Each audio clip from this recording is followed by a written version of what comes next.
28వ కీర్తన 7వ వాక్యం చదువుతారా? యెహోవా నా ఆశ్రయము, నా కేడెమును. ఒకళ్ళు చదువుదండి అమ్మా మైక్లో ఒకళ్ళు. యెహోవా నాకు ఆశ్రయము, నా కేడెము. మైకి లేదా నీకు? మైకి లేదా? మైకి. దాని స్తోత్రం కలుగునుగాక.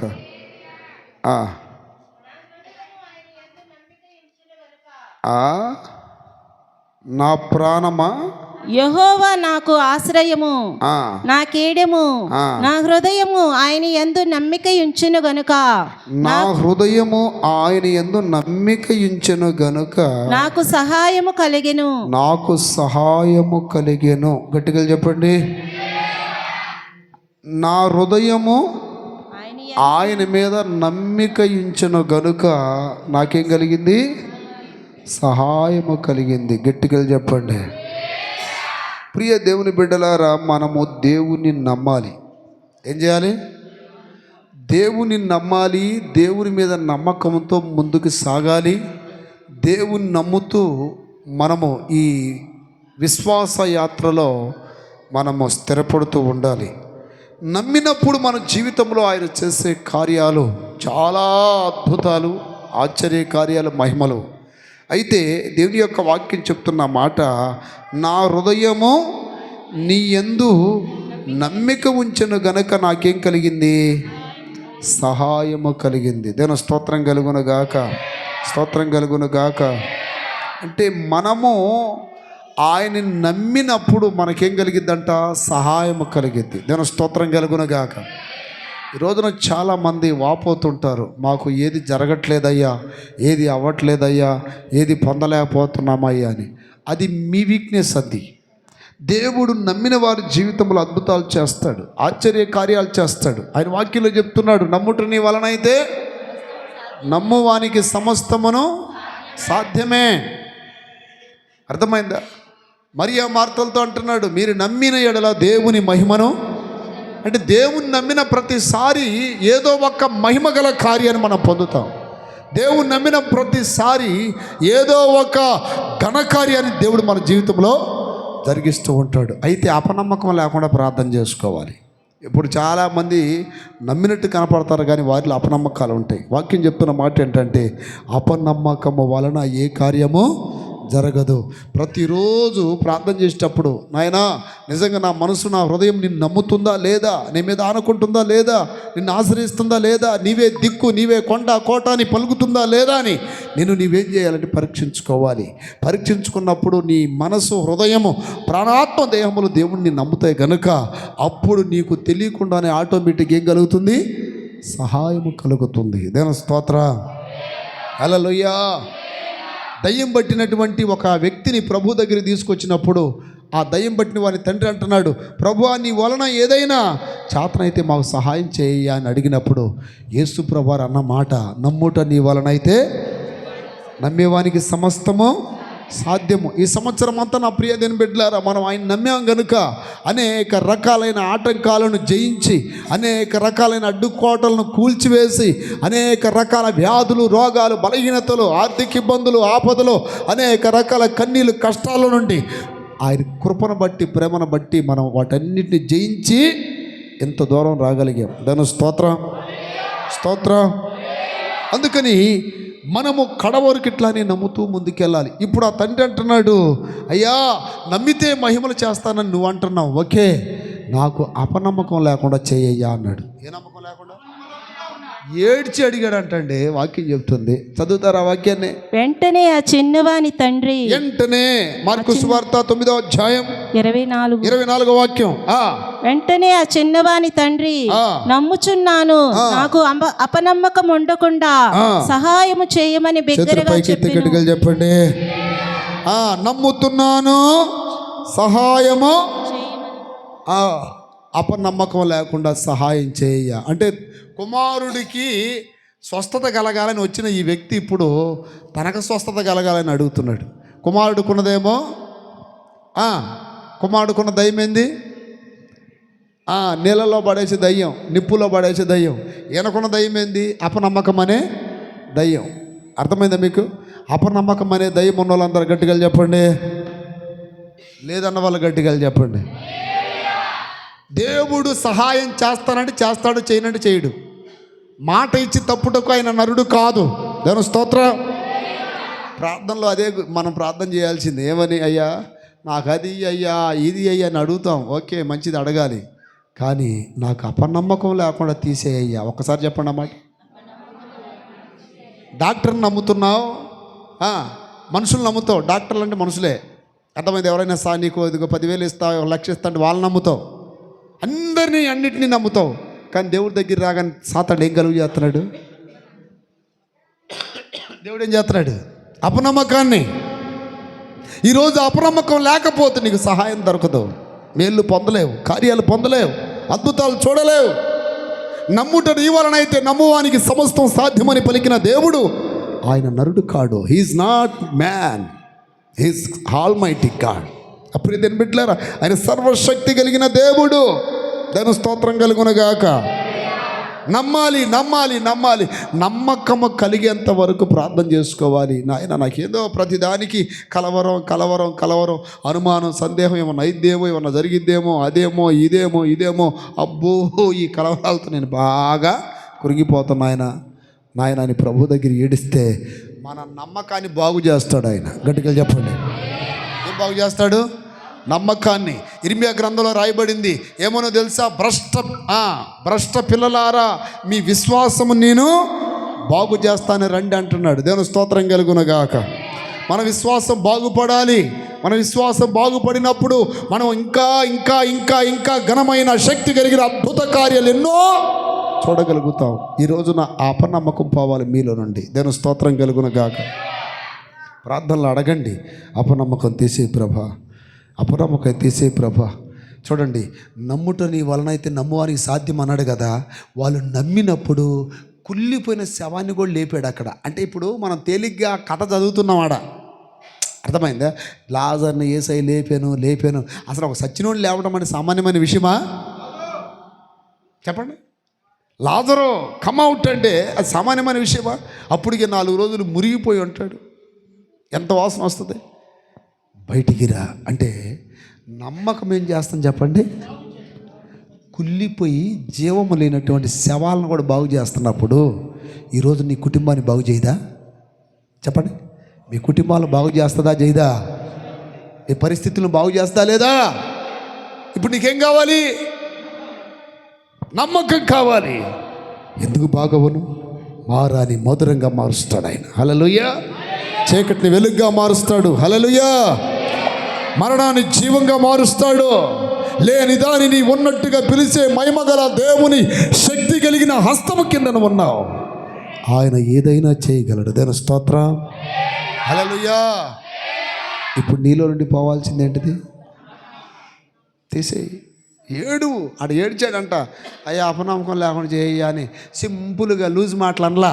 ఏం చేశాడంట అతను? ఏడ్చాను. చదువు 9:24 మార్కు సువార్త. వెంటనే ఆ చిన్నవాని తండ్రి నమ్ముచున్నాను, నాకు అపనమ్మకం ఉండకుండా సహాయము చేయమని బిగ్గరగా చెప్పిను. దేవుని స్తోత్రం కలుగునుగాక. అక్కడ ఏమని రాయబడింది? కన్నీళ్ళు విడుచు. ఫుట్ నోట్లో లేదా మాట? అపనమ్మకము లేకుండా ఏడ్చు, కన్నీళ్లు విడిచి. చూడండి, ఏం విడిచి చూడండి అమ్మా. అది లేదు ఇది లేదని మనం కన్నీళ్ళు ఇడుస్తాం. అసలు ఎడవాల్సింది దేని గురించి? అపనమ్మకం పోవాలని. దేవుని స్తోత్రం. నాకు ధనము లేదు, అది లేదు, ఇది లేదు, అది లేదు, ఇది లేదని లోక సంబంధమైన వాటి కొరకు మనం కన్నీళ్ళు విడుస్తాం. అసలు కన్నీళ్ళు విడవాల్సింది దేని కొరకండి? నాలో అవిశ్వాసం తొలగించు, అపనమ్మకం తొలగించు నాయన. ఇన్ని కార్యాలు చేస్తాను, నాకు ఎందుకో డౌటు. అనుమానమే. అయిద్దా కాదా? గత కాలంలో ఎన్నో కార్యాలు చేశాడు. ఆ కార్యాలు చేసిన అన్ని మర్చిపోయేటట్టు చేస్తుంది ఎవరు? సాతానుడు. ఎన్నో చేస్తున్నాడు ఆయన, మళ్ళీ మర్చిపోయేటట్టు చేస్తున్నాడు. మళ్ళీ మొదలకు వస్తాం. ఇన్ని చేస్తున్నాడు కదా. అమ్మో ఆ పలానా రోజు ఇది చేశాడు, పలానా రోజు అది చేశాడు. అవి సామాన్యమైన కార్యాలా? సామాన్యమైన అద్భుతాలా? మనుషుల వల్ల జరిగాయా? అంత గొప్ప కార్యాలు దేవుడు చేసినప్పుడు ఆఫ్టర్ ఆల్ ఇదంతా అనే తలంపులోనికి రానిడు సాతానుడు. మనం అపనమ్మకస్తులుగా, విశ్వాసులుగా మనం ఎప్పుడు కూడా ఇట్లా ఉంటే దేవుడు బాధపడతాడు. బాధ పెట్టేటట్టుగా సాతానుడు మళ్ళీ మోసం చేస్తూ ఉంటాడు. దేవుడు అంటాడు, అరే ఒకప్పుడు చేయలేదా, ఒకప్పుడు చేయలేదు. శిష్యులను అదే అడుగుతున్నాడు. 5 రొట్టెలు 2 చేపలు 5,000 మందికి పంచినప్పుడు మీరు చూడలేదా? ఎందుకని మీరు రొట్టెల గురించి ఆలోచిస్తారు? ఆయన ధోనిలో పడుకున్నప్పుడు భయపడిపోతున్నారు. అయ్యో ప్రభు మమ్మల్ని రక్షించయ్యా, మేము నశించిపోతున్నామంటే నేను ఇక్కడే ఉన్నానుగా, ఒకవేళ ఈ పడవ మునిగిపోతే ముందు మునిగిపోయేది నేను కదా, ఎందుకు మీకు అపనమ్మకం వస్తుంది? గద్దించాడంట. ఎవరు స్తోత్రం కలుగునుగాక. ఏం చేశాడండి? గద్దించాడు. అపనమ్మకం లేకపోతే గద్దిస్తాడు ఆయన. మార్కొస్ సువార్త 4వ అధ్యాయం చదవండి. అపనమ్మకంతో ఉన్నందుకు వాళ్ళు అంటున్నాడు, ఇంకా నమ్మలేదా మీరు? ఇంకా నమ్మకం లేదా? హల్లెలూయా, హల్లెలూయా. 4వ అధ్యాయము 40వ వాక్యం. అప్పుడు ఆయన, మీరెందుకు భయపడుచున్నారు? Why are you fear? ఎందుకు భయపడుతున్నారు? మీరు ఇంకనూ నమ్మిక లేక ఉన్నారా? మీరు ఇంకా నమ్మట్లేదా? Do you not believe me? మీరు ఇంకా నమ్మట్లేదా? ఈరోజు దేవుడు మిమ్మల్ని అడుగుతున్నాడు, ఎంతమంది నమ్ముతున్నారు? ఎక్కడ చెప్పండి, నిజంగా చెప్పండి. నమ్ముతున్నారా? చూడండి, కష్టంగా లేస్తున్న చేతులు. అవునందామా కాదందామా? దాని స్తోత్రం. మనస్ఫూర్తిగా మనం చేస్తాడా జరిగిస్తాడా అపనమ్మకం. ఇక్కడ మనకి అసలు పెద్ద దయ్యం ఏంటంటే, సాతానా యేసునామములో పో, వ్యభిచారాత్మ యేసునామములో పో, గాలి ఆత్మ యేసునామములో పో, లౌకిక ఆత్మ యేసునామములో పో. అసలు పోవాల్సింది ఆత్మలు కాదు. ఏ ఆత్మ పోవాలి? అపనమ్మకం అని ఈ దురాత్మ భావాల ముందు నీలో అద్భుతాలు చూడాలంటే దేవుని స్తోత్రం. హల్లెలూయా. దాని కొరకు ఏడ్చి ప్రార్థన చేస్తున్నాడంట. అక్కడ చూడండి, అంటే మామూలు ప్రార్థన చేస్తే అది పోదనేగా అర్థం. అక్కడ ఎట చేశాడు? నాకేంటి ఆయన ప్రధానికి అనుమానం. ఇప్పుడు యేసయ్య పడవలోనే ఉన్నాడు. పడవ అమర భాగంలో ఆయన ఉన్నాడు. అమరం అంటే కింద భాగం. ఎట్లా ఉంటుంది పడవ? ఇక్కడ పడుకున్నాడు. ఇప్పుడు పడవ మునిగిపోతే ముందు నీళ్ళు వచ్చేది ఎక్కడ? ఆయన తల మునిగిపోతేగా. కానీ శిష్యులు అంటున్నారు, అయ్యా మేము నశించిపోతున్నాం అయ్యా. లేచి అంటున్నాడు, బుద్ధి లేని ఎదవల్లారా అన్నట్టుగా. దాని స్తోత్రం. ఎన్ని కార్యాలు చేశాను మీ మధ్యలో, ఎందుకు ప్రతి దానికి కలవరపడతారు? ఈరోజు మిమ్మల్ని కూడా గద్దిస్తున్నాడు ఆయన. ఇప్పుడు మిమ్మల్ని కూడా గద్దిస్తున్నాడు. ఇంకా నమ్మట్లేదా మీరు? ఇంకా ఎందుకు భయపడతారు? ఎన్ని చేశారు మీ జీవితంలో? హల్లెలూయా. చేశాడా చేయలేదా? ఎంతమంది నమ్ముతారు? అసలు జరిగినాయా? డౌట్ ఏనంటారా? హల్లెలూయా. నీవు నమ్మిన ఎడల దేవుని మహిమ చూసెదవు, ఆయనే సమస్తం దేవునికి అసాధ్యమైనది ఏదియో లేదు. చెప్పండి. నీవు నమ్మిన ఎడల దేవుని మహిమ చూసెదవు, ఆయనే సమస్తమా కొట ఉద్యోగంగా. నీవు నమ్మిన ఎడల దేవునికి అసాధ్యమైనది ఏదియో లేదు. హల్లెలూయా. ముందు నువ్వు నమ్మకం కలిగి ఉన్నావా లేదా ఇది నిశ్చయించుకుంటే ఆటోమేటిక్ కార్యాలు జరిగిపోతాయి. స్తోత్రం కలుగునా. హల్లెలూయా. ఆయన కార్యాలను అరణ్యములో అనేక మంది చూశారు. ఇశ్రాయేలీలు నమ్మనందున మధ్యలో ఏమైపోయారు? నశించిపోయారు. అపనమ్మకం మనల్ని నశించిపోయేటట్టు చేస్తుంది. దేవుని స్తోత్రం కలుగునుగాక. దేవుని బిడ్డలారా, అపనమ్మకం అనేది పోవాలని ప్రార్థన చేసుకోవాలి. నమ్మకం. మనం ఆయన నమ్మినప్పుడు చాలా కార్యాలు జరుగుతాయి. 1-2 చాలా నమ్ముట వలన సహాయం కలుగుతుంది. దేవుని స్తోత్రం కలుగునుగాక. 9వ కీర్తన 1వ అధ్యాయం 9వ కీర్తన 1వ వచనం నుండి 3వ వాక్యాలు చదవండి. నా పూర్ణ హృదయముతో నేను యెహోవాను స్తుతించెదను. హల్లెలూయా. చెప్పండి గట్టిగా, హల్లెలూయా. అసలు నా టాపిక్ ఏంటంటే ఈరోజు నా స్తుతించాలి. 12 నెలలు కాపాడినందుకు స్తుతించాలి. అది నేను స్తోత్రం కలుగునుగాక. అంటే ఆ స్తుతించడానికి కూడా నా దగ్గర సాక్ష్యాలు లేవు అంటే అర్థం ఏంటి? అపనమ్మకం వల్ల కార్యాలు జరగలేదని. అపనమ్మకం వల్ల కార్యాలు జరగనప్పుడు ఇక సాక్ష్యాలు ఎక్కడ ఉంటాయి? సాక్ష్యాలు లేనప్పుడు నువ్వు దేవుని ఎలా స్తుతించగలుగుతావు? అర్థమైందా? నమ్మినప్పుడు కార్యాలు జరుగుతాయి, కార్యాలు జరిగినప్పుడు నువ్వు సాక్ష్యాలు చెప్తావు, దేవుని స్తుతిస్తావు. ఇప్పుడు నమ్మకమే లేనప్పుడు అర్థమైందా? కార్యాలు జరగవు, సాక్ష్యాలు ఉండవు, ఆయనకి స్తోత్రాలు చెప్పలేము మనం. 27వ కీర్తన ఇందాక చదివా, 28:3 ఇది 28:7 చదివాం ఇందాక. దేవుని స్తోత్రం కలుగును గాక. ఏమనుంది అక్కడ? యెహోవా నా ఆశ్రయము, నా కేడెము, నా హృదయము, ఆయన యందు నమ్మిక ఉంచును గనుక నాకు సహాయము కలిగెను. కావున నా హృదయము ప్రహర్షించుచున్నది, కీర్తనలతో నేను ఆయనను స్తుతించుచున్నాను. కీర్తనలతో ఆయన్ని స్తుతించుచున్నాను. చప్పట్లు కొట్టండి గట్టిగా. హల్లెలూయా, హల్లెలూయా. చేసితివి నాకెన్నో ఘనమైన మేలులు, నేనెట్లా మరచెదనయ్యా యేసయ్యా, నేనెట్లా మరచెదనయ్యా. కాచితివి నన్నింత కాలం నీ కృపలో, నీకేమి చెల్లిందును నా ప్రభువా, నీకేమి చెల్లిందును. చేసితివి నాకెన్నో ఘనమైన మేలులు, నీకేమి చెల్లిందును నా ప్రభువా, నీకేమి చెల్లిందును. కాచితివి నన్నింత నీ కృపలో, నీకేమి చెల్లిందును నా ప్రభువా, నీకేమి అర్పింతును.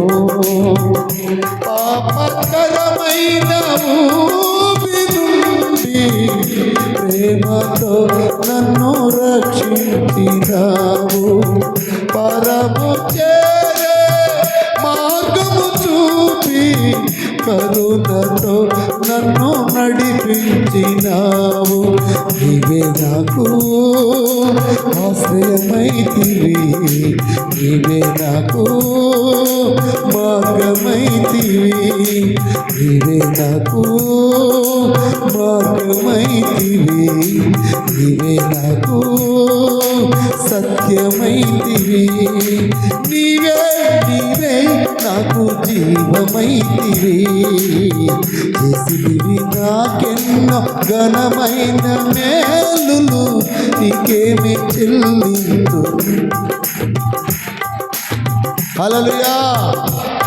దేవుని కార్యములను తలపోసుకొని ఆయన మనకు చేసిన కార్యాలన్నింటిని బట్టి మనం కృతజ్ఞతాస్తుతులు చెల్లిస్తూ పాడాలి. దేవుని స్తోత్రం కలుగునుగా.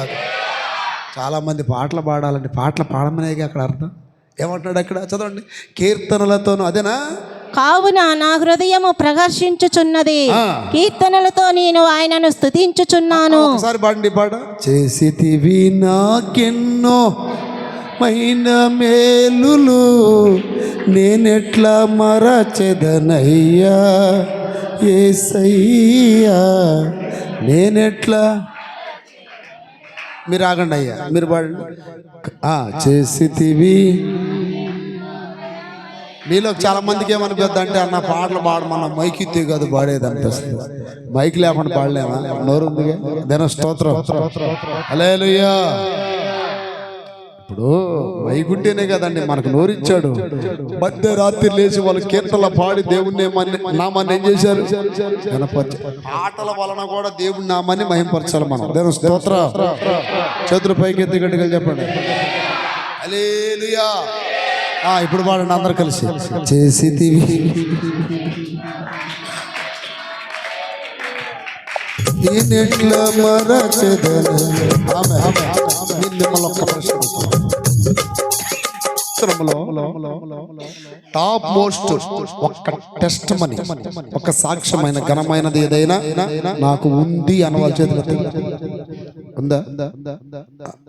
ఏం లేదా? కొంతమంది ఉందయ్యా ఒక్కటన్నా అన్న వాళ్ళు. దేవుని స్తోత్రం. మీకు కవర్లో ఇచ్చారా నేను వారో లేదా? అడగనే కదా. ఎందుకు ఇచ్చేది, ఎందుకు ఇస్తున్నారు తెలుసు అసలు ఆ కవర్లో?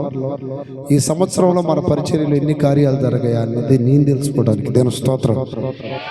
మీరు ఆనకి వెళ్ళేటప్పుడు మరలా తీసుకోండి. హల్లెలూయా. అది తీసుకొని సాక్ష్యం మాత్రం కంపల్సరిగా రాయి. ఎందుకనంటే ఇప్పటికీ కొన్ని లక్షల ప్రార్థన విన్నపాలు దేవుడు ఆలకించాడు ఈ మినిస్ట్రీలో. దాని స్తోత్రం. వందల కాదు లక్షలే. నాకు అకౌంట్ అంతా తెలుసు. పోయిన సంవత్సరానికి దగ్గర 2,25,000 అంత ఎన్నో కార్యాలు. దాని స్తోత్రం. ఈ పరిచర్య ప్రారంభించిన దగ్గర నుండి ఆయన చేసిన ఘనమైన కార్యాలు పెద్ద చిన్న చితకే కాదు, 2,25,000 ఎంతో ఉన్నాయి లిస్టు. ఈ సంవత్సరం ఎన్ని చేశాడు మళ్ళీ ఎన్ని లెక్కేసుకోవాలి. అదేనా స్తోత్రం. హల్లెలూయా. అందుకని మిమ్మల్ని సాక్ష్యాలు రాయమంటుంది. హల్లెలూయా. దాంట్లో మీరు ఏదైనా కృతజ్ఞత పెడితే అది మీ ఇష్టం, అది మేము దానికి కాదన్నా, కానీ సాక్ష్యం మాత్రం ఇంపార్టెంట్.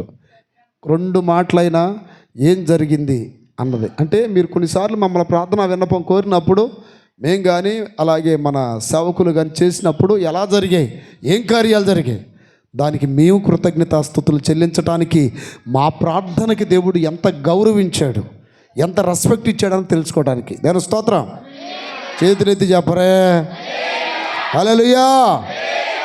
ఒకటి, సహాయము చేసినందుకు మనం కృతజ్ఞతలు చెల్లించాలి. రెండవది 9వ కీర్తన 1 నుండి 3వ వాక్యం చదువుకుందాం. ఎందుకు కృతజ్ఞతలు చెల్లించాలి? నా పూర్ణ హృదయముతో నేను యెహోవాను స్తుతించెదను. నా పూర్ణ హృదయముతో. ఏ హృదయంతో చెప్పండి, చెప్పండి, చెప్పండి. పూర్ణ అయ్యా అంటే ఏంటి దాని అర్థం? పూర్ణ హృదయం అంటే ఇళ్ళ మీద పూర్ణ కొమ్మ. తల్లిగారు అమ్మ మరియమ్మ గారు తల్లిగారు వాళ్ళ ఇంటి మీద చూసే ఒకసారి పూర్ణ కొమ్మ ఉందా? మీ ఇంటికాడు భానుమతి తల్లిగారు మీ అమ్మాయి వాళ్ళ ఇంటి మీద పూర్ణ కుంభం పెట్టారుగా, మీరు పెట్టలేదా? పూర్ణ హృదయం అంటే ఆ పూర్ణ కుంభంలాగా ఎక్కడా కొంచెం కూడా వెలుతు లేకుండా. దాని స్తోత్రం. దేవుణ్ణి ఏం చేయాలంట? ఇప్పుడు చదవండి ఆ వాక్యం. నా పూర్ణ హృదయముతో. ఏ హృదయంతో అయ్యా? నిజంగా చెప్పండి, అబద్ధం ఆడకుండా. పూర్ణ హృదయంతో ఎంతమంది ఆరాధిస్తున్నారు దేవుడు? పూర్ణ హృదయంతో. పూర్ణ హృదయంతో దేవుణ్ణి ఆరాధించిన ఒక భక్తుడు ఉన్నాడు. అతని పేరు చెప్పాలి. దావీదా? కాదు, ఇంకా దావీదు. ఓకే చూడమాకట్ట. ఓకే, దేని స్తోత్రం. ఇంకొక అతను ఎవరండి? పూర్ణ హృదయానికి నిండు మనసు అని ఉంటుంది. దేని స్తోత్రం. ఎవరో చిన్న క్లూ ఇచ్చా. కాలేబు. చప్పట్లు కొట్టండి గట్టిగా. హల్లెలూయా. నిండు మనసుతో నిన్నే ఆరాధింతును, నీ కార్యములకై స్తుతులు చెల్లింతునని ఏదో పాట ఉండాలి. దాని స్తోత్రం. నిండు మనస్సుతో. హల్లెలూయా. ఇప్పుడు పూర్ణ హృదయం అంటే ఈరోజు ఆదివారం. ఇదే రోజు మీరు ప్రాముఖ్యం అనుకున్న వ్యక్తులకి పెళ్ళి ఉంది. ఈరోజు మీరు పెళ్ళికి వెళ్ళాలి. ఇక్కడ ప్రార్థన జరుగుతుంది. ఇప్పుడు నిండు హృదయం అంటే మీకు చెప్తాను. ఇప్పుడు ప్రార్థనకి వెళ్దామా, పెళ్ళికి వెళ్దామా? కానీ ఇక్కడ నిండు మనసుతో ఉన్నవాడు, నిండు హృదయంతో దేవుని ఆరాధించేవాడు ఏం చేస్తాడంటే ఫస్ట్ ఆఫ్ ఆల్ ప్రార్థన. హల్లెలూయా. ఎందుకనంటే నేను పూర్ణ హృదయంతో ఆయన ఆరాధిస్తున్నాను కదా. అందుకని ఫస్ట్ ప్రయారిటీ అనేది ఎవరికి? To God. దేవునికి మాత్రమే. One and only. ఆ దేవాది దేవుడు. అన్ని దేవుళ్ళు కాదు, ఒక్కడే దేవుడు. దేవుని స్తోత్రం. ఆయనకి మాత్రమే. హల్లెలూయా. ఇది. రెండోది, కొన్ని సందర్భాల్లో దేవుడు మనల్ని పరీక్షిస్తుంటాడు. నిండు మనసుతో మనం ఆరాధిస్తామా లేదని. బాగా అలసిపోయి ఉంటాం. అర్థమైన దేవుడు అంటాడు, కాసేపు మోకాలు వచ్చి ప్రార్థన చేసి స్తుతించు, ఆరాధించు అంటాడు. ఈలోపు శరీరం అంటదే, నువ్వు అలసిపోయావులే. దేవుడు అర్థం చేసుకుంటాడు. ఇక మంచం ఎక్కు అంటదే. ఏమంటదే? మంచం ఎక్కు.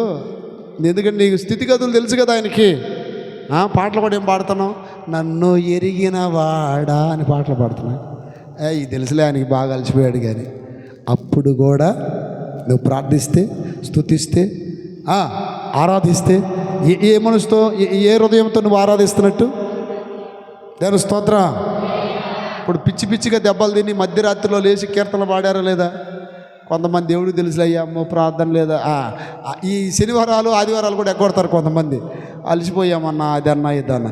నీకు నిజంగా నిండు మనసుతో దేవుని ఆరాధించే మనసు ఉంటే నేను అంటున్నాను, ఆ టైంలో కూడా మీరు దేవుణ్ణి ఆరాధిస్తారు, కనపరుస్తారు, ప్రార్థిస్తారు, దైవ సన్నిధికి పరుగులెత్తుకుంటూ వస్తారు.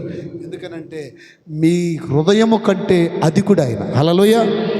మన హృదయం కంటే అధికుడు. నటించే వాళ్ళు ఎక్కువ మంది ఉంటారు సంఘాల్లో. దాని స్తోత్రం. నటించే వాళ్ళందరూ యేసయ్యకి ఒక దినాన్ని అందరూ బయటపడ్డారు. నటించే వాళ్ళందరూ బయటపడ్డారు యేసయ్య దగ్గర. 70 మంది వచ్చారు. యేసయ్యా మేము నీకు శిష్యులమయ్యా అన్నారు.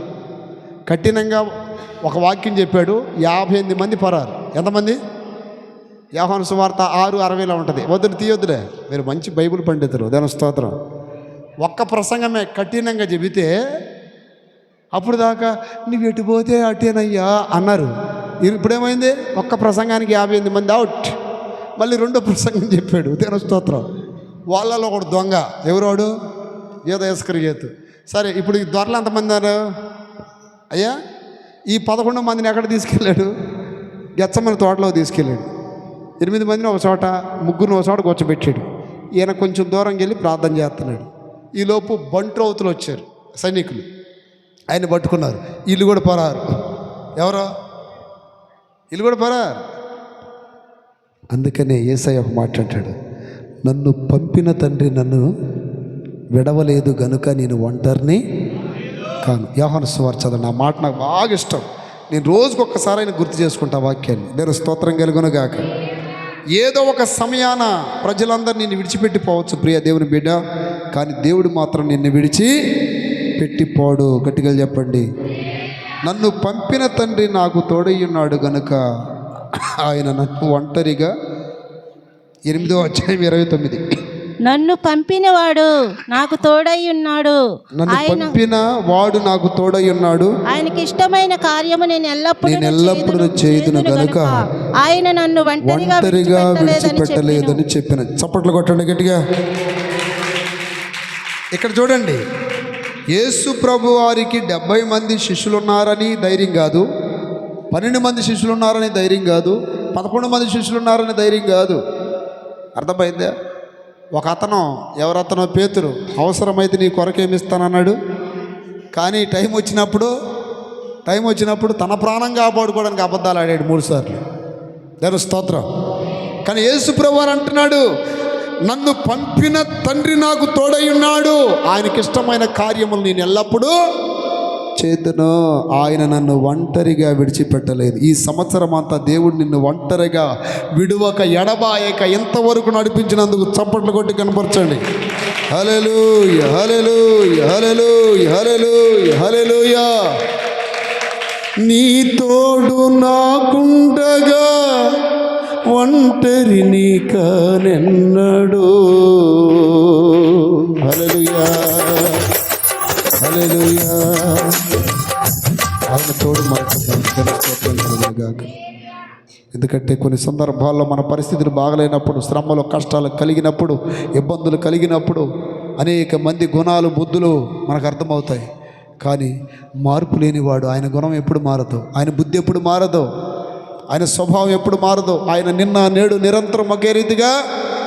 అలాంటి దేవునికి ఇష్టమైన పనులు నువ్వు చేస్తున్నప్పుడు నిన్ను నీ కుటుంబాన్ని ఆయన ఎన్నడూ ఎప్పుడు విడవడు. దేని స్తోత్రం కలుగునుగాక. హల్లెలూయా, హల్లెలూయా. 9వ కీర్తనలో ఏమనుంది అక్కడ? నా పూర్ణ హృదయముతో నేను యెహోవాను స్తుతించుచున్నాను. యెహోవా నీ అద్భుత కార్యములన్నిటినీ నేను వివరించెదను. మహోన్నతుడా నేను నిన్ను గూర్చి సంతోషించి హర్షించుచున్నాను. నీ నామమును కీర్తించెదను. నీవు నా పక్షము వ్యాజ్యమాడి నాకు న్యాయము తీర్చుచున్నావు. నీవు నా సింహాసనాసీనుడివై న్యాయమును బట్టి తీర్పు తీర్చుచున్నావు. కాబట్టి నా శత్రువులు వెనుకకు మల్లుదురు, నీ సన్నిధిని నాకు జోగిపడి నశింతురు. చంద్రపైకి తిగడగా చెప్పండి. 3వ వచనం చదవమ్మా. 3వ వచనం 9. నీవు నా పక్షమున వ్యాజ్యమాడి నాకు న్యాయము తీర్చుచున్నావు. అది ఎందుకు మనం స్తుతించాలంటే ఆయన మన పక్షాన నిలబడుతున్నాడు. చప్పట్లు కొట్టండి గట్టిగా. ఈ ఊర్లో నాకు ఎవరు నా పక్షాన మాట్లాడేవారు ఎవరు లేరు. ఈ ప్రాంతంలో ఎవరు నా పక్షాన మాట్లాడేవారు ఎవరు లేరు. అయ్యా ఎంతమంది ఉన్నా ఎవరు నాకు ఉపయోగం లేదని అంటారు చాలాసార్లు. మీరు నీ పక్షాన దేవుడు ఉండగా ఇంకెవరు కావాలండి? నీవు నా పక్షమై నిలిచి ఉండగా నీవు నా తోడువై నడుచుచుండగా. అంతే కదా, భయము రాదులే నాకు జయము నీవేలే. ఆమె మీ వెనకాల మనుషులుంటే మీకు ధైర్యమా, దేవుడు ఉంటే ధైర్యమా? మనుషులు కంటికి కనపడతారు, దేవుడు కనపడగా ఏం చేస్తారు చెప్పండి? మాకు ఒక కుక్క ఉండేది, ఒక కుక్క. దాని వెనకాల మేము వస్తున్నట్టుగా అని కనబడితే ఏ కుక్క మీదకైనా పోద్ది అది. తేపకు ఒకసారి ఏం చేసిద్దంటే కూ అనుకుంటూ పోద్ది, వెనక్కిట్ట చూస్తుంటుంది. నేను కానీ వెనకొస్తే దానికి ఎంత ధైర్యమో. అసలుకి ఆ కుక్క ఈ కుక్క అని చూడదు, అది ఎలాంటి కుక్క అని దూకిద్ది. మేమేం చేస్తామంటే దాన్ని కంట్రోల్ చేయలేక రా అంటే రాదు అది. దేని స్తోత్రం. ఏదో ఒక చాటుకి వెళ్ళి కూర్చుండేవాళ్ళం. అప్పుడు అనుకుని చిన్నగా అనుకుంటే అనుకోవచ్చింది, మళ్ళీ కనపడి దూరికిద్ది. దేని స్తోత్రం. అంటే దాని పక్షాన మేము ఉన్నామని దానికి ఎంత నమ్మకమో. ఈరోజు నా ప్రియతిని బిడ్డలారా, మన పక్షాన దేవుడు ఉన్నాడని మన ధైర్యం కలిగి ఆయనే మనకి నీతి న్యాయములను తీర్చి వ్యాజ్యమాడతాడు. మన పక్షాన కొండంత అండగా బలమై ఉన్నాడని మనం ప్రతిరోజు నమ్ముతూ ఉండాలి. హల్లెలూయా. నా పక్షాన నరులు లేరు, నా పక్షాన రాజకీయ నాయకులు లేరు, నా పక్షాన గవర్నమెంట్లు లేవు, నా పక్షాన డిపార్ట్మెంట్లు లేవు, ఏది లేవు. నా పక్షాన ఎవరు ఉన్నారు? అది ఆ నమ్మకం ఎంతమందికి ఉంది? ఎందుకు మనం ఆయన్ని స్తుతించాలంటే ఆయన మన పక్షాన ఉన్నాడు గనుక. దేవుని స్తోత్రం కలుగునుగాక, స్తోత్రం కలుగునుగాక. అలాగే నా ప్రియదేవుని బిడ్డలారా, 92వ కీర్తన 1:4 చదవండి. 92 చదువు. ఎందుకనగా యెహోవా నీ కార్యము చేత నీవు నన్ను సంతోషపరచుచున్నావు. అది నీ కార్యముల చేత నన్ను చెప్పండి సంతోషపరచుచున్నావు. నీ చేతి పనులను బట్టి నేను ఉత్సహించుచున్నాను. యెహోవా నీ కార్యములు ఎంతో దొడ్డవి, నీ ఆలోచనలు అతి గంభీరములు. పశుప్రాయులు వాటిని గ్రహించరు, అవివేకులు వివేచింపరు. హల్లెలూయా చెప్పండి గట్టిగా. ఎందుకు మనం ఆయన్ని స్తుతించాలి, గణపరచాలంటే ఆయన మనకేమిస్తున్నాడు? సంతోషమును కలుగు చేస్తున్నాడు. దేవుని స్తోత్రం కలుగునుగాక. ఆ స్టార్టింగ్ వచ్చిన చదవండి ఒకసారి. ఎందుకనగా యెహోవా నీ కార్యము చేత నీవు నన్ను సంతోషపరచుచున్నావు.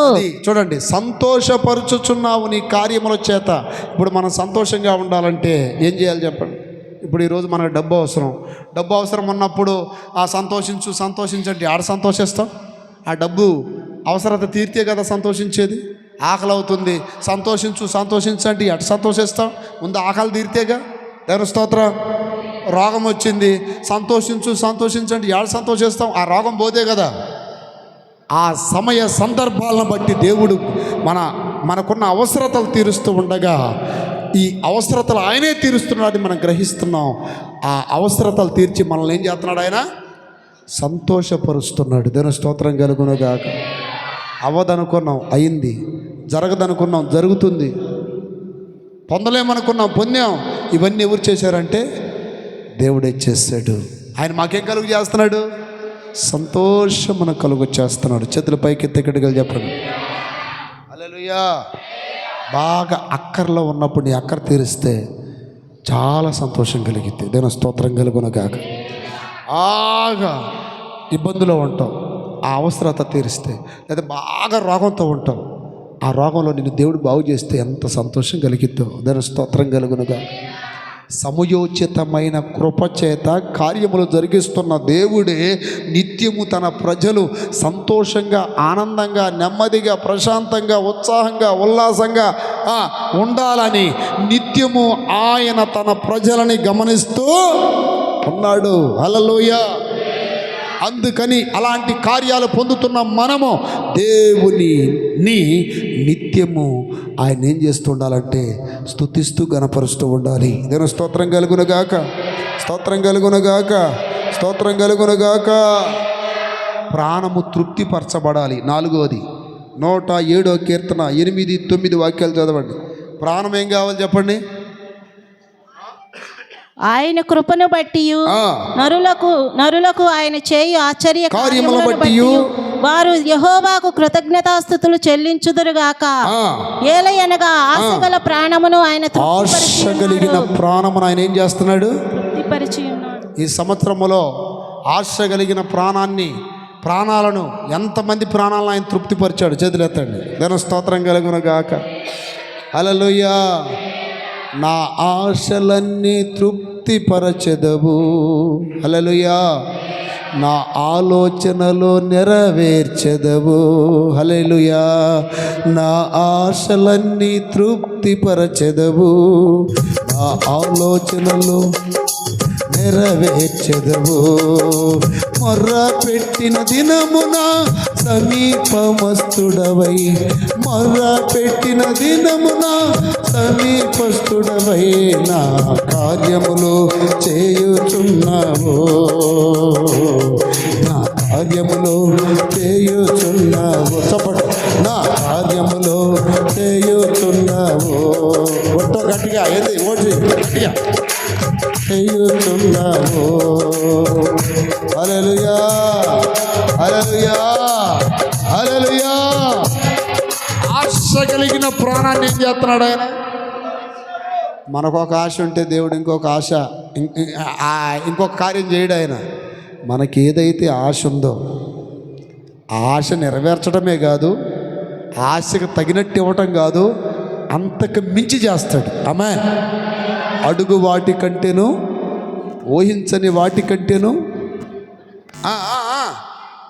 అత్యధికమైన కార్యాలు చేస్తాడు. అయితే అన్నయ్య ఇంకా మాకు జరగలేదు అన్నయ్య, మేము కొన్నిటి కొరకు ఎదురు చూస్తున్నామంటే ఎదురు చూడండి. ఇక నెక్స్ట్ కోట మీదే. దేని స్తోత్రం. ఆల్రెడీ ఒక కోట కొంతమందికి పంచాడు. నెక్స్ట్ కోట మీదే. ఎంతమంది ఎదురు చూస్తున్నారు చెప్పండి కొన్ని జరగాలని? ఎడ చూస్తున్నారు చూడండి. దాన్ని ఏమంటారు? అది ముంగీసు ఒక పిల్లు ఉంటుంది, గండు పిల్లాగా.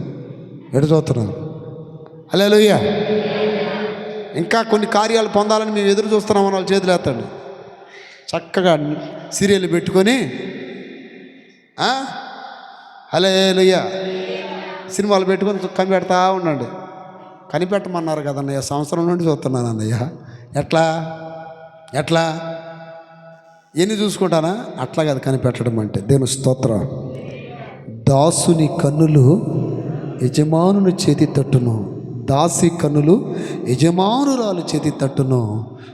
చూస్తున్నట్టుగా అలా చూస్తుండాలి. ఎప్పుడు చేస్తాడా? ఈ సంవత్సరం చేస్తాడా? ఈ నెలలో చేస్తాడా? ఈ వారం చేస్తాడా? ఈరోజు చేస్తాడా? కనిపెట్టుకొని ఉండాలి. కనిపెట్టుకున్న వారిని సిగ్గుపరచడం. హల్లెలూయా.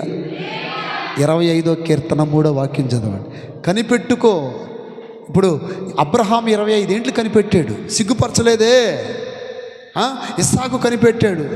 అదిగో ఆ దౌర్జన్యముగా బావులన్నీ లాక్కుంటున్నటువంటి వారి దగ్గర కనిపెట్టాడు. ఇంకా ఎప్పుడు న్యాయం తీరుస్తాడా ఈ శత్రువులకి నాకని? ఒక దినాన్ని దేవుడు న్యాయం తీర్చాడు. హల్లెలూయా.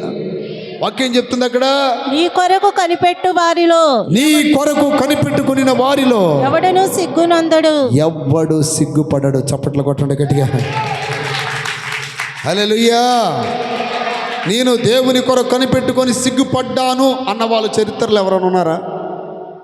ఎవ్వరూ లేరు. ఇప్పుడు అబ్రహాము ముందు దేవుడు నాకు ఇది చేస్తానన్నాడు, అది చేస్తానన్నాడు, సంతానం ఇస్తానన్నాడు, నాకు ఇంకా జరగకపోయినాయి, అది ఇది అని బాధపడి ఉండొచ్చు.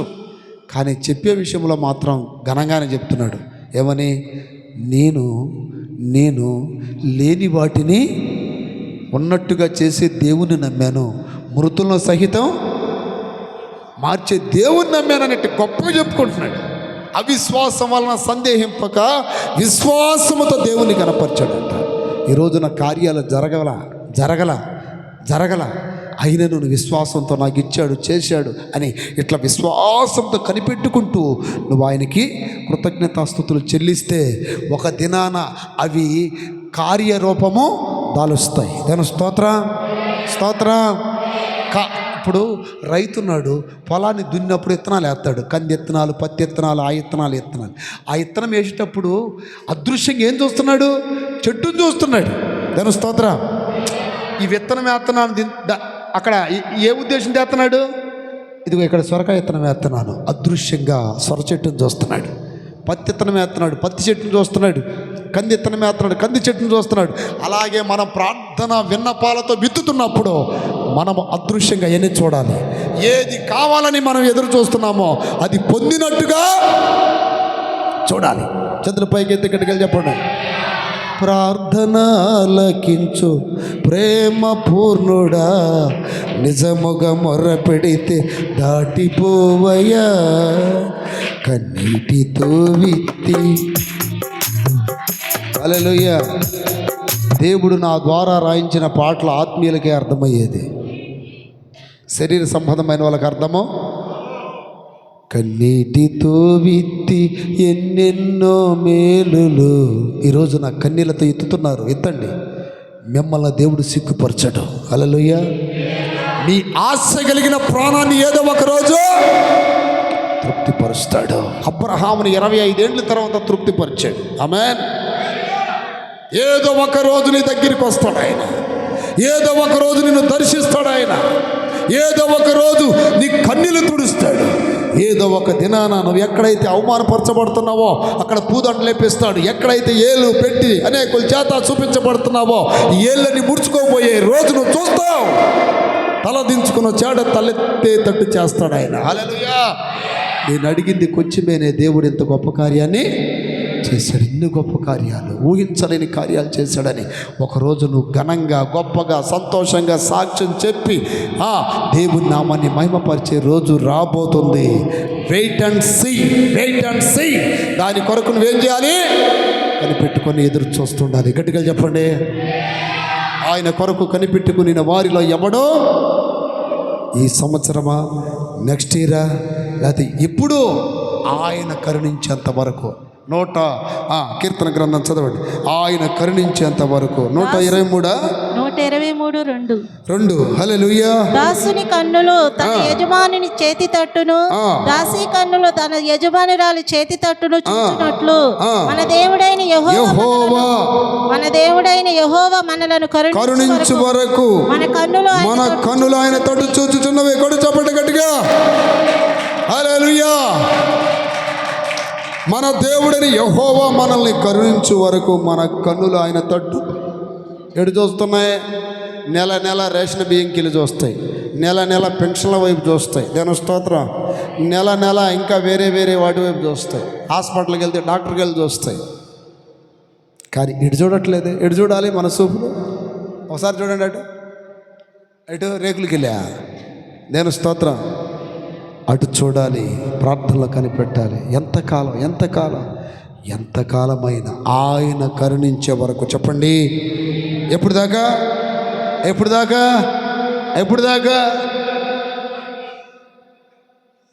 ఎప్పుడు కరుణిస్తాడో చెప్పండి. నీకు ఎప్పుడు కరుణిస్తాడో చెప్తాడా? ఒక నిర్దిష్టమైన టైం చెప్పడం. హబక్కూ గ్రంథం కూడా చదవండి ఒక్కసారి. దేవుని స్తోత్రం. ఒక టైం చెప్పండి నీకు. Wait and see. ఎదురు చూస్తూ ఉండు. ఏదో ఒక దినాన నీ జీవితంలో నీ ప్రాణాన్ని తృప్తిపరచడానికి ఆయన వస్తాడు. హబక్కూ గ్రంథం 2వ అధ్యాయం 3వ వాక్యం. ఆ దర్శన విషయము నిర్ణయ కాలమున జరుగును. ఎప్పుడు జరిగిద్దంట? నిర్ణయ కాలమున జరుగును. సమాప్తమగుటకై ఆతురపడుచున్నది. అది తప్పక నెరవేరును. అది ఆలస్యముగా వచ్చినను దాని కొరకు కనిపెట్టుము. చూసారా? అది ఆలస్యముగా వచ్చినాను. ఏం చేయాలి ఆ కార్యం కొరకు? ఎడు చూడమ్మా, ఎడు చూడండి. ఆలస్యముగా వచ్చిన దాని కొరకు ఏం చేయాలంటే మనం కొనకూడదు, సనకూడదు, విశ్వాసం కోల్పోకూడదు, అపనమ్మకం తెచ్చుకోకూడదు. నాకు దేవుడు మాట ఇచ్చాడు, ఖచ్చితంగా వాగ్దానం చేసిన వాడు నెరవేరుస్తాడు. వాగ్దానమిచ్చిన గొప్ప దేవుడా, నెరవేర్చే సమర్థుడా. హల్లెలూయా. చెప్పండి గట్టిగా. హల్లెలూయా. హల్లెలూయా. దేవుడు వాగ్దానాలు తెస్తున్నప్పుడు విశ్వాసముతో, నమ్మకంతో ఆ వాగ్దానాలు ఖచ్చితంగా మన జీవితంలో నెరవేరుస్తాడు ఖచ్చితంగా. నమ్మకంతో తీయండి, విశ్వాసంతో తీయండి. అది దేవుని మాట, దేవుని యొక్క వాగ్దానం అనుకుని తీయాలి మనం. దేవుని స్తోత్రం. అది ఆలస్యముగా వచ్చిన దాని కొరకు మనం ఏం చేయాలి? కనిపెట్టినప్పుడు మన ఆశ కలిగిన ప్రాణాన్ని ఆయన ఏం చేస్తాడు? తృప్తిపరుస్తున్నాడు. గట్టిగా చెప్పండి. ఈ రోజున ఎట్టుందేమో నీ పరిస్థితి, రేపు ఎట్ట చేస్తాడు. ఆమేన్. ఈరోజు ఎట్టుంది, ఎట్ట, రేపు అంటే అర్థమేంటి? ఈరోజు తీసుకునే స్థాయి రేపు ఇచ్చే స్థాయి. హల్లెలూయా. ఆ స్థాయి తీసుకొస్తాడు ఆయన. ఏదైనా చేయగలడు కదా. దాని స్తోత్రం. ఏదైనా చేయగలడు కదండి. నమ్ముతారా నమ్మరా? చేతులు ఎత్తరే. మీకుందా మీ దేవుని మీద నమ్మకం ఉందా మీకు అసలుకి? కనిపెట్టండి. ఈ పరీక్షలో ఉన్నప్పుడు కొంచెం మీకు భక్తి విషయంలో అభ్యంతరాలు కలుగుతాయి. నా ప్రార్థన దేవుడు ఆలకించట్లేదా, నేను చేసే భక్తి సరైంది కాదా, నేను ఎందుకు ఇట్లా వెనకబడిపోతున్నా, ఎందుకు నాకు ఎట్ట జరిగింది అని సాతానుడు లేనిపోయిన అనుమానాలన్నీ పెడతాడు నీ గుండెల్లో. దాని స్తోత్రం. దేవుడికి నేను నచ్చలేదా, నా కుటుంబం నచ్చలేదా, నేను ఇంతగా పరిచర్య చేస్తున్నా, ఇంతగా అది ఎత్తనా ఇది ఎత్తనా అని నీ చాడ భారతం మొత్తం చెప్తావు. దాని స్తోత్రం. కానీ దేవుడు అంటాడు, అది అలస్యముగా వచ్చినను దాని కొరకు నువ్వేం చేయాలి? కనిపెట్టుకో. కనిపెట్టుకున్న వాడిలో ఎవడో సిగ్గు ఉంటాడో. ఈరోజు మీరు అందరు సిగ్గుపడరు. దేవుడు మీ తలల పైకెత్తే రోజు తీసుకొస్తాడు. హల్లెలూయా, హల్లెలూయా. 10 రూపాయల కొరకు కక్కుర్తిబడి ఎవరిస్తారా ఏంటి అని కళ్ళు చూసాయి. ఒక దినాన 10 మందికి ఇచ్చే స్థాయిలో దేవుడు నేను నిలబెట్టినప్పుడు, నా ప్రియ దిన బిడ్డలారా, ఆ రోజు కొరకు ఎదురు చూడండి. అసలు ఊహించుకొని ఎట్లా ఉంటుందో. దాని స్తోత్రం. హల్లెలూయా, హల్లెలూయా. 100 రూపాయలు గతి లేని రోజులు, 500 గతి లేని రోజుల్లో ఉంటావు కొన్నిసార్లు. అర్థమైందే? అప్పులు బాధతో అల్లాడిపోయి టయానికి ఇంటికి వెళ్తే ఏడ అప్లోడ్ పట్టుకుంటాడని అర్ధరాత్రి దాకా బస్ స్టాండ్లలో, రైల్వే స్టేషన్లో తలదాచుకొని అందరు నిద్రపోయిన తర్వాత దొంగోళ్ళలాగి ఇంట్లో పడుకునే పరిస్థితులు వస్తాయి కొన్నిసార్లు. దేవుని స్తోత్రం. అప్పుతో ఉన్నటువంటి ఒక తల్లి వచ్చి, అయ్యా నా భర్త మీ దాసుడు ఎంత నమ్మకంగా ఉన్నాడు, అప్పుల పాలు అయిపోయావయ్యా, 2 కొడుకులు తీసుకెళ్తున్నారయ్యా అప్పులలో వచ్చి అంటే, నీ దగ్గర ఏముంది అని అడిగాడు దైవజనుడు. దేవుని స్తోత్రం. నూనెకొండ ఒక్కటి ఉంది, 2 కుమారులని నువ్వు తీసుకొని పోయి ఆ కొండకు బదులు ఇంకా చుట్టుప్రక్కల ఆ అరువు తీసుకొచ్చుకొని లోన కూర్చోండి, తలుపు వేసుకోండి అంటే అర్థం ఏంటి? కనిపెట్టండి. ఖాళీగా ఉన్న కొండలన్నింటినీ దేవుడు ఇప్పుడు ఏం చేయబోతున్నాడు? నింపబోతున్నాడు. ఈ రోజున ఖాళీగా ఉంది అని బ్రతుకు. ఖాళీగా ఉన్నావా? దేవుడు ఏం చేయబోతున్నాడు? నింపబోతున్నాడు. నువ్వేం చేయాలి? రూములోకి వెళ్ళాలి, తలుపు వేసుకోవాలి, ఆయన వైపు చూస్తూ ఉండాలి. చప్పట్లు కొట్టండి గట్టిగా. హల్లెలూయా.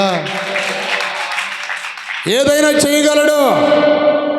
లోకంలో మనుషులకి భేదాలు ఉన్నాయి. నీది పెద్ద కులం, నాది పెద్ద కులం, నీది చిన్న కులం, నాది పెద్ద కులం. ఒక అతను అంటాడు, ఏమంటాడు తెలుసా? మేమేమో తలలో నుండి వచ్చాము. ఇంకొక అతను అంటాడు, మేము భుజాల్లో నుండి వచ్చాము, దేవుడికి భుజాలు ఉంటాయంట, ఆ భుజాల్లో నుండి వచ్చాము. ఇంకొక ఆయన అంటాడు, మేము తొడల్లో నుండి వచ్చాము. మీరు ఎక్కడి నుండి వచ్చారు? మీరు పాదాల్లో నుండి వచ్చారు. ఈ వర్ణాలు ఎవరు తీసుకొచ్చారు? మనుషుల దేవుడా? బ్రహ్మ తల్లో నుండి వచ్చిన వాడు బ్రాహ్మడు, బ్రహ్మ భుజములో నుండి వచ్చిన వాడు క్షత్రియుడు, రాజులు. బ్రహ్మ తొడలో నుండి వచ్చిన వాడు ఎవరు? గుప్తాస్, ఎవరో కోమట్లు. ఎవరు స్తోత్రం. కాలాల నుండి వచ్చిన వాడు ఎవడో? శూద్రుడు, దళితులు. మనిషి కదా ఈ గీసుకుంది. దేవునికి అలాంటి భేదాలు ఉంటే వాడు దేవుడు ఎట్ట అవుతాడు అసలుకి? దేవుని స్తోత్రం. దేవుడు అవుతాడా? ప్రపంచంలో అందరూ ఆయన కన్నబిడ్డలే కదా. తల్లిదండ్రులకి ఒక కొడుకు మీద ఎక్కువ, ఒక కొడుకు మీద తక్కువ, ఒక కొడుకు కంట్లో సున్నము, కొడుకు కంట్లో బెల్లం పెట్టదు, అల్లం పెట్టదు కదా. సమానత్వం ఎట్లా ఉంటుంది మనుషులకి? దేవుడు కూడా అంతే. మన దేవుడికి ఎక్కువ తక్కువ అని ఏముండదు. ఈరోజు నీ ఇంటి ముందు వాళ్ళు పెద్ద కోటీశ్వరులా కనపడవచ్చు, రేపు అవసరమైతే వాళ్ళ తలదన్నే స్థాయికి దేవుడు మిమ్మల్ని తీసుకెళ్తాడు. చప్పట్లు కొట్టండి గట్టిగా. హల్లెలూయా. అప్రియజన బిడ్డలారా, ఈ రోజున మీ ముందు అనేక మంది గొప్పగా కనపడవచ్చు, రేపు వారు కూడా మీ దగ్గరికి అప్పు తీసుకునే రోజు తీసుకురావచ్చు. ఆయన ఏదైనా దాని స్తోత్ర. కానీ నువ్వు ఇక్కడ చేయాల్సింది ఏంటంటే నమ్మకముతో, ఓపికతో కనిపెట్టి ఎదురు చూడాలి. ఆలస్యముగా వచ్చినను దాని కొరకు నువ్వేం చేయాలి? కనిపెడుతూ ఉండాలి. అప్పుడు ఆశ కలిగిన ప్రాణాన్ని దేవుడు ఏం చేస్తాడు? తృప్తిపరుస్తున్నాడు. హల్లెలూయా. 34వ కీర్తన 5వ పాయింట్. 34 కొంచెం లేట్ అయినా పర్వాలేదు, దేవుని స్తోత్రం కలుగును గాక. లేట్ అయినా పర్వాలేదు అనుకుంటున్నారా? ఎంతమంది? అన్నయ్య ఇక సార్లు ఆపేయమంటారా? నేను మళ్ళీ ఇంకోసాటికి వెళ్ళాలి. దేని స్తోత్రం కలుగును గాక. 34వ కీర్తన 1వ నుండి 4 వాక్యాలు చదవండి. ఎందుకు మనం కృతజ్ఞతల స్తుతులు చెల్లించాలంటే 4వ పాయింట్, మన ప్రాణాన్ని, ఆశ కలిగిన ప్రాణాన్ని తృప్తిపరిచినందుకు. 5వది, ఎందుకు మనం ఆయన స్తుతించాలి అంటే యెహోవాను బట్టి నేను అతిశయించుచున్నాను. యెహోవాని బట్టి నేను అతిశయించుచున్నాను. ఆ, దీనులు దానిని విని సంతోషించెదరు. ఆ, నాతో కూడి యెహోవాను గణపరచుడి. మనము ఏకముగా కూడి ఆయన నామమును గొప్ప చేయుదుము. ఆ. నేను యెహోవా యొద్ద విచారణ చేయగా నేను యెహోవా యొద్ద విచారణ చేయగా ఆయన నాకు ఉత్తరం ఇచ్చెను. ఆయన నాకు ఉత్తరం ఇచ్చెను. నాకు కలిగిన భయములన్నిటిలో నుండి ఇది చూడండి, ఇది చూడండి. నాకు కలిగిన భయములన్నిటిలో నుండి ఆయన నన్ను తప్పించెను. చప్పట్లు కొట్టండి గట్టిగా. దేవుని స్తోత్రం. ఎందుకు ఆయన్ని మనం గణపరచాలి, ఎందుకు కీర్తించాలి, ఎందుకు కొనియాడాలి, ఎందుకు కృతజ్ఞతలు చెప్పాలంటే నాకు కలిగిన భయములన్నిటిలో నుండి ఆయన నన్ను ఏం చేశాడు? తప్పించాను. ఈరోజు ఏంటిది నీ భయం?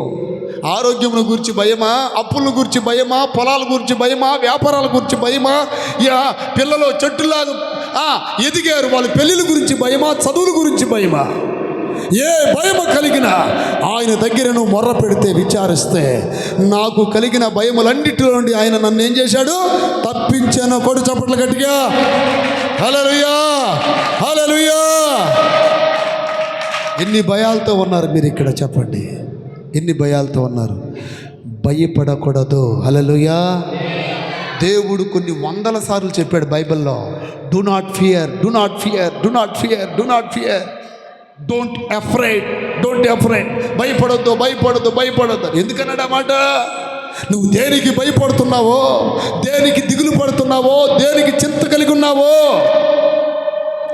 వాటన్నిటిలో నుండి తప్పించేవాడనో విడిపించేవాడనో నీతో నడుస్తున్న వాడనైనా నీ దేవుడైన యెహోవాను నేను ఎవరినో తెలుసా? సర్వశక్తి గల దేవుడునా. హల్లెలూయా. నీ కంటికి కొండలాగున్నది, నా కంటికి చిన్న నలుసు లాంటిది అది. ఆమె నీ కంటికి ఎలాంటిది? అది నా కంటికి నలుసు. దేవుని స్తోత్రం.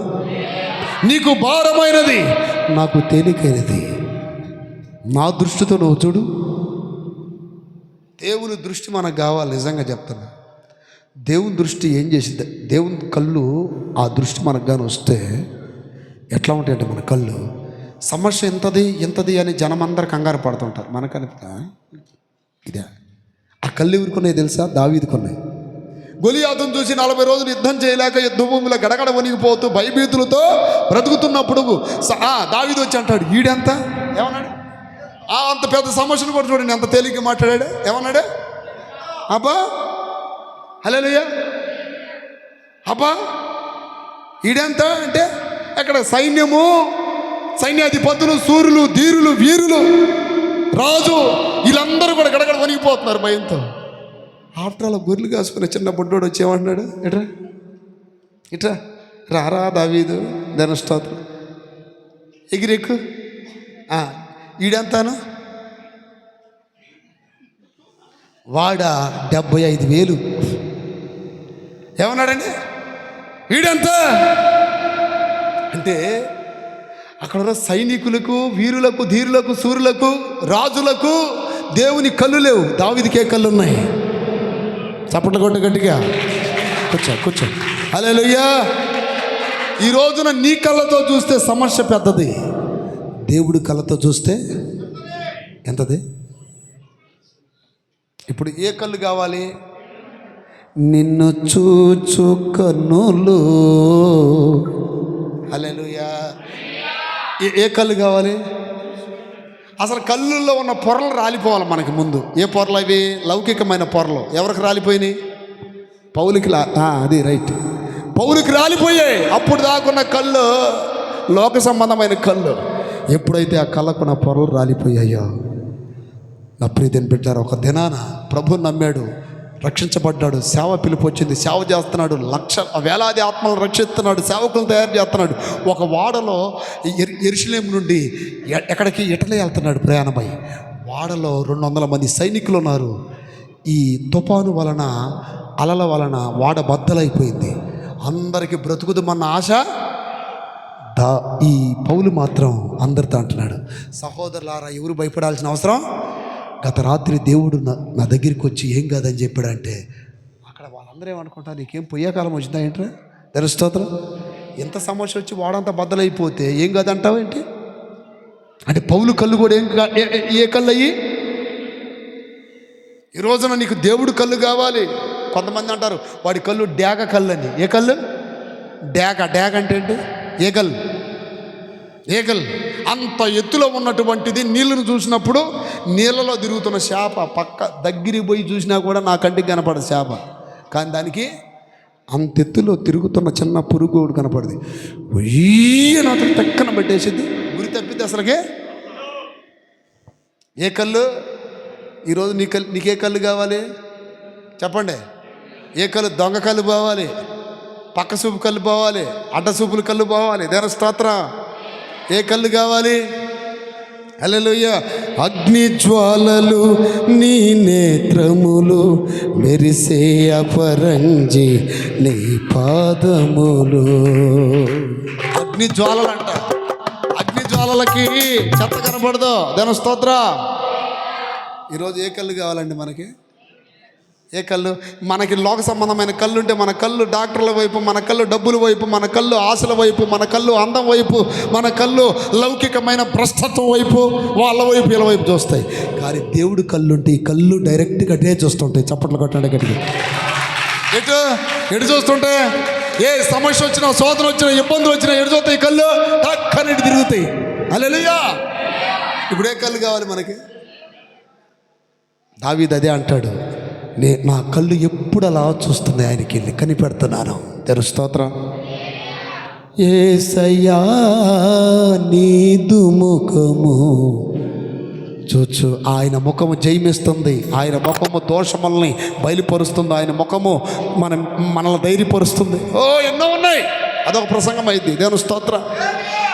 ఈ కళ్ళు ఇటు చూడొద్దు, ఇటు చూడొద్దు, ఇటు చూడొద్దు, ఇటు చూడొద్దు, ఇటు చూడాలి. అందుకని మీరు క్రీస్తుతో కూడా లేపబడితే ఎటు చూడాలి? ఇప్పుడు ఈరోజు ఒక్కసారి కళ్ళ మీద చేపెట్టుకోండి. పాపపు కళ్ళు, లోకపు కళ్ళు, శాపపు కళ్ళు, భ్రష్టపు కళ్ళు అన్నీ యేసు నామములో తొలగిపోవును గాక. నిన్ను చూసే కన్నులు కావాలి. ఏ కళ్ళు కావాలి? ఏ శోధన వచ్చినట్టే చూడాలి, అటే చూడాలి, అటే. ముసలోడు బయలుదేరుతున్నాడు, అందరూ అంటున్నారు దేవుడు పిలిచాడని వెళ్తున్నావు, నీకేమన్నా జరిగితే నీకు పిల్లలు కూడా లేరు, ఏంటి నీ పరిస్థితి? హల్లెలూయా. అబ్రహాం ఏమన్నాడంటే, మీరు నా వయసు, నా స్థితి, నా బలము, నా ఆస్తులు, నాకున్నటువంటి ఈ ఆలోచిస్తున్నారు, నా కన్నులు ఎప్పుడు ఎటు చూస్తున్నాయి? అటే చూస్తున్నాయి. హల్లెలూయా. ఈరోజు నా ప్రియ దేవుని బిడ్డలారా, ఆయనకి వెళ్ళి చూసే కన్నుల కొరకు ఆయన ఎదురు చూస్తున్నాడు. హల్లెలూయా. ఆయన కళ్ళు చూసే కన్నుల కొరకు ఆయన కళ్ళిప్పి కిందకు చూస్తున్నాడు. ఎవరున్నారు అట్లాంటి వాళ్ళని? దేవుని స్తోత్రం. ఉజ్జియా చచ్చిపోయేంత వరకు యెషయా కళ్ళు దేవుని చూడలేకపోయినాయి. ఎందుకని? ఉజ్జియా అంటే కోపం, ఉజ్జియా అంటే కుష్టి, ఉజ్జియా అంటే ఆవేశం, ఉజ్జియా అంటే దేవుని గౌరవం తెలియనటువంటి వ్యక్తి. ఈ లోపాలన్నీ నీలో సత్యంత వరకు నీ కళ్ళు దేవుణ్ణి చూడలేవు. దేవుని స్తోత్రం కలుగునగాక. అందుకని మన భయాలన్నీ పోవాలంటే మనం దేవుని దగ్గర విచారించి ఇవన్నీ ఆయనకు అప్పగించేసేయాలి. దేవుని స్తోత్రం. 6వది రక్షణకై స్తోత్రం. ప్రకటన గ్రంథం 7:10 నేను వివరించను, రాసేసుకోండి. దేవుని స్తోత్రం. 7:10 చదవండి అంతే. ప్రకటన గ్రంథం 7:10. సింహాసనాసీనుడైన మా దేవునికి గొర్రె పిల్లకును మా రక్షణకై స్తోత్రమని. ఇప్పుడు చెప్పండి, మా రక్షణకై స్తోత్రం అని గట్టిగా చెప్పండి. కొద్దిగా నవ్వి చెప్పండి అమ్మా. ఆ మొఖాలు ఎట్టున్నాయి అంటే ప్యాకాట్లో డబ్బులు బాగొట్టుకున్నాడు ముఖంలాగా, ఓట్ల ఎలక్షన్లో ఓడిపోయినోడు ముఖంలాగా. దేని స్తోత్రం. అర్థమైంది? బాగా తిట్లు తిని ఏం చేయలేనోడు ముఖంలాగా ఉన్నాయి. దేని స్తోత్రం. కాస్త నవ్వుతూ చెప్పండి, మా రక్షణకై. గట్టి చెప్పా. ఉపాస కూడా తప్పించుకున్నారు కొంతమంది దొంగలో యేసు నామంలో. దేని స్తోత్రం. ఉపాస కోటాలకు కానీ వస్తే ఆ దుమ్మంతా పోయేది యేసు నామంలో. గట్టిగా చెప్పాలి. హల్లెలూయా, హల్లెలూయా. ఎన్ని ఉపవాస కూడాలు పెట్టినా మా దుమ్ము పోగొట్టుకుంటాం కానీ మీ దుమ్ము వదిలిద్దామంటే ఏడా దాని స్తోత్రం. అదిగో చూడండి చేతులు ఎత్తండి అల్లేలోనే. కొంతమంది హాస్పిటల్లో రోగాలను పడినప్పుడు బాగున్నామండి, బాగున్నాలయ్యా, మీ అమ్మ మీ నాన్న కూడా వచ్చిండ్రా చూస్తానికి రాదు స్వరం బయటికే. ఎందుకని? జబ్బుతో ఉంది కదా. ఓరా సీనగా పాస్టర్ గారు వచ్చి కూర్చోండి అయ్యా అట్టున్నారు మీరు ఇప్పుడు కొంతమంది. నేను స్తోత్రం. ఎంత ఉత్సాహంగా ఉండాలి. నేను స్తోత్రం. వచ్చే ఈ రోజు కల్లా మనం ఇంకో సంవత్సరంలో ఉంటాం. యేసు నామంలో ఉంటాం. ఉండమా? హల్లెలూయా. మా రక్షణకై ఆ రక్షణ ఏం చేస్తుంది? తీర్పులోనికి రాకుండా కాపాడుతుంది. ఆ రక్షణ ఏం చేస్తుంది? నరకంలో పడిపోకుండా కాపాడుతుంది. ఆ రక్షణ ఏం చేస్తుంది? తేజోవాసుల స్వాస్థ్యమునకు నిన్ను అర్హురాలుగా మారుస్తుంది. ఆ రక్షణ ఏం చేస్తుంది? దేవునికి ప్రియమైన కుమారుడిగా కుమార్తెగా చేస్తుంది. హల్లెలూయా. అందుకనేగా ఎంత గొప్ప రక్షణ అన్నది. ఎంత గొప్ప! నరకం తప్పించుకోవటం, తీర్పులో నుండి తప్పించుకోవటం, తేజోవాసుల స్వాస్థ్యానికి అర్హులుగా మారటం, కిరీటాలకు సింహాసనాలకు అర్హులుగా మారటం, పరలోక రాజ్యంలో దేవుని బిడ్డలని చెప్పించుకునే గొప్ప అర్హత కలిగి ఉండటం, ఎన్నిటికీ కారకమైనది ఏంటి? That is salvation. చెప్పండి, సాల్వేషన్. దేవుని రక్షణ. Salvation of God. దేవుని రక్షణ. ఈ గొప్ప రక్షణకై మనం ఏం చెల్లించాలి? మీరు చెబుతారో చెప్పరో నాకు అవసరం లేదు. నేను స్తోత్రం. అపోస్తుల కార్యం 2వ అధ్యాయం 46వ వాక్యం చదవండి. చివరిగా 7వ పాయింట్. హల్లెలూయా. 7వ పాయింట్ 2:46.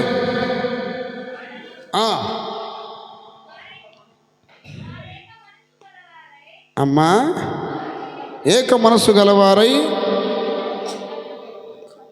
తప్పక కూడుకొనుచు ఇంటింటా రొట్టి విరుచు ఆనందముతోను నిష్కపటమైన హృదయముతోను ఆహారము పుచ్చుకొనుచుండిరి. మరియు ప్రభు రక్షణ పొందుచున్న వారిని అనుదినము వారితో చేర్చుచుండెను. పగలు 3 గంటలకు. గట్టిగా చెప్పండి. సంఘముగా మార్చినందుకు కృతజ్ఞతలు చెప్పాలి. దేనికై చెప్పండి? హల్లెలూయా. మీరు ఎవరండి? మేము పలానా సంఘం వారం అండి. మీరు వారం వెళ్తారా? వెళ్తామండి. మీకు ఏదైనా జరిగితే మీ పాస్టర్ గారు వస్తారండి. దేవుని స్తోత్రం కలుగును గాక. మీ వాళ్ళు ఎవరైనా వస్తారో, మీకు ఏదైనా జరిగితే వాళ్ళు వస్తారో రారో కానీ ముందు సంఘం వాళ్ళు మాత్రం వస్తారండి. ఎంత గొప్ప సహవాసం ఇది. చప్పట్లు కొట్టండి గట్టిగా. హల్లెలూయా. హల్లెలూయా. ఎవరైనా వస్తారో, మన వాళ్ళు వచ్చారో వారు రావచ్చు, లేకపోతే లేదు. కానీ సంఘముని వెనకాల ఉంది. ఆమేన్. దైవజనుల గుంపు ఉంది. మీకు ఏది జరిగినా ప్రార్థించడానికి, పలకరించడానికి, పరామర్శించడానికి, విచారించడానికి, మొర్రపెట్టడానికి, ఉపవాసాలు ఉండటానికి. హల్లెలూయా. ఆ మధ్య ఒక సహోదరికి క్యాన్సర్ వచ్చింది. హల్లెలూయా. క్యాన్సర్ రాకముందు చెల్లెలికి తోసి పీకి పెట్టిందంట. దేవుని స్తోత్రం. తమ్ముళ్ళకి పెట్టింది పీకి. అర్థం క్యాన్సర్ వచ్చిందని తెలియగానే ఒక్కడ కూడా వచ్చి ₹1 ఇలా. హల్లెలూయా. నేనే బాప్తిసం ఇచ్చింది. నాకు తెలిసింది. ఏం చేస్తావు? నేను చెప్పాను. అయ్యా అది చెప్పారు, నా పరిస్థితి చాలా దారుణంగా ఉంది, ఇంట్లో కూడా జరగట్లేదు, అది ఇది అని చెప్పినప్పుడు ఏదో దేవుని స్తోత్రం.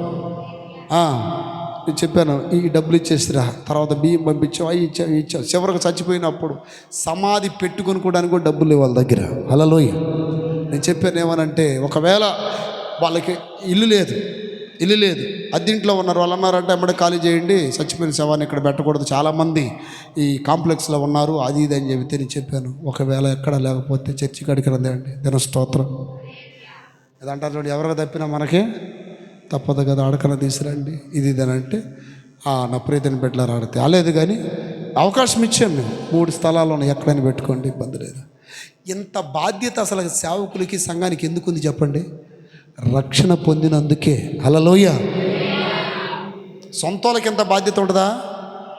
తమ్ముళ్ళు వచ్చారు, అన్నలు వచ్చారు, అక్కడికి ఎవరన్నా కొద్దిగా బాగలేదు, అటు ఇటుగా ఉంది, మీ అక్క తీసుకెళ్ళంటే, అమ్మో మా భార్య కొద్దిగా ఒప్పుకోదు, మా వాళ్ళు ఏదో సాగులు చెప్పారు. సంఘం వెనకాల ఉంటే ఎంత గొప్ప భాగ్యం తెలుసా మీకు? ఎంతమందికి అర్థమైంది మీకు? సంఘం ఎంత ప్రాముఖ్యమో నేనే మరలా అప్పటికప్పుడు డబ్బులు కొట్టి పెట్టి తెప్పించి అప్పుడే తినబెట్టలేరు. హల్లెలూయా. జ్ఞాపకార్థ కూటం పెట్టేదాకా బాధ్యత మొత్తం మేమే తీసుకున్నాం. దాని స్తోత్రం.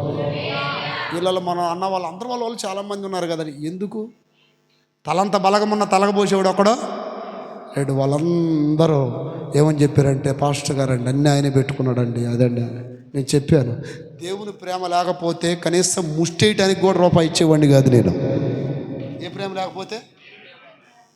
ఈరోజు ఆ ప్రేమ ఈ గుండెల్లో ఉంది కాబట్టే ఇన్ని వేలు ఇస్తున్నా కూడా నాకు అసలుకి ఇంకా తక్కువ చేస్తున్నాం అనిపిస్తుంది. డబ్బుల విషయంలో మీకంటే పిస్తున్నారు నేను. దాని స్తోత్రం. ఎలా అనగా దేవుని ప్రేమ బలవంతం చేస్తుంది. కొరింథీయులకు రాసిన పత్రిక చదవండి. ఈ ప్రేమ సంఘములో ఉంది కనుకనే ఈ రోజున చిన్న సమస్యలో చిన్న నొప్పి తగిలిన సేవకులు నేను బ్రదర్లో ఎవడో ఒకడు ఆలిపోతున్నాం మీ ఇళ్ళకాడ. దాని స్తోత్రం. ఏముంది? ప్రేమ ఉంది కాబట్టి. క్రీస్తు ప్రేమ. కొరింథీయులకు రాసిన మొదటి పత్రిక 5:14. 2 కొరింథీ అమ్మా, 2 కొరింథీ 5:14. రైట్. క్రీస్తు ప్రేమ మమ్ములను బలవంతము చేయుచున్నది. ఎలాగనగా అందరి కొరకు ఒకడు మృతి పొందెను గనక అందరూ మృతి పొందిరనియు జీవించు వారికి మీదట తమ కొరకు కాక తమ నిమిత్తము మృతి పొంది. చాలు. అంటే ఇక్కడ క్రీస్తు ప్రేమ సంఘాల్లో దేవుని బిడ్డలకు ఉంటుంది కనుక బాధ్యత. ఆమేన్. ఈరోజు సంఘాన్ని బట్టి కూడా మనం ఏం చెల్లించాలి దేవునికి? అందరు లేచి నిలబడండి. దేవుని స్తోత్రం. ఒక్కసారి ప్రార్థన చేయండి. దేవుడు ఇచ్చిన గొప్ప సంఘాన్ని బట్టి స్తోత్రం. అలాగే సహవాసానికై స్తోత్రం, సేవకులకై స్తోత్రం, రక్షణకై స్తోత్రం, సంతోషానికై స్తోత్రం. అలాగే దేవుడు మన పక్షాన ఉన్నందుకు స్తోత్రం. హల్లెలూయా. భయం లేకుండా దేవుడు తొలగించినందుకు స్తోత్రం. మన ప్రార్థనలు ఆలకిస్తున్నందుకు స్తోత్రం. ఎన్నిటి కొరకు మనం కృతజ్ఞతాస్తుతులు చెల్లించి కృతజ్ఞతాస్తుతులతో మనము క్రొత్త సంవత్సరంలోనికి అడుగు పెట్టాలి. హల్లెలూయా, హల్లెలూయా, హల్లెలూయా. చేతులు పైకెత్తి స్తుతులు స్తుతులు స్తుతులు నీకయ్యా, ఘనత మహిమ ప్రభావము నీదయ్యా యేసయ్యా, స్తుతులు నీకయ్యా.